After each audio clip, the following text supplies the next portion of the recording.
Sahara సంస్థ ఆర్థిక మోసాలకు గురైన వారికి న్యాయం చేయాలని బాధితుల సంఘ ప్రతినిధులు ప్రభుత్వానికి విజ్ఞప్తి చేశారు.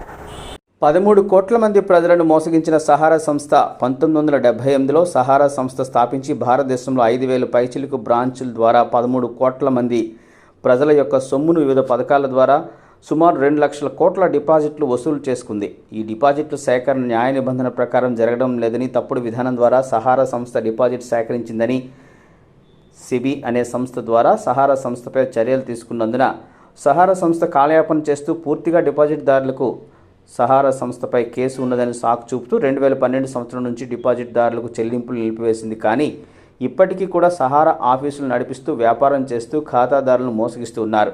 2022 మార్చి 20 తేదీన ఢిల్లీ హైకోర్టు వారు సహారా సంస్థ వ్యాపారం చేయకుండా సహారా సంస్థపై ఆంక్షలు విధించున్నారు. కానీ సహారా సంస్థ వారు డిపాజిట్లు సేకరిస్తూ తెల్ల కాగితంపై రసీదిస్తూ నిబంధనలకు విరుద్ధంగా వ్యాపారం చేస్తున్నారు.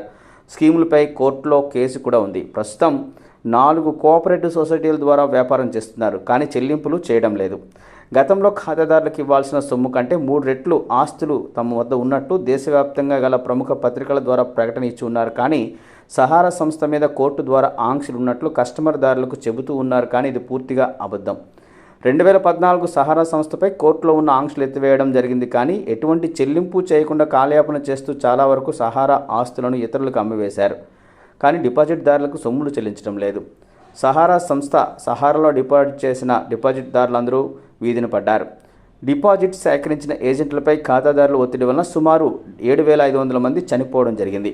డిపాజిట్దారులు కూడా మరణించున్నారు.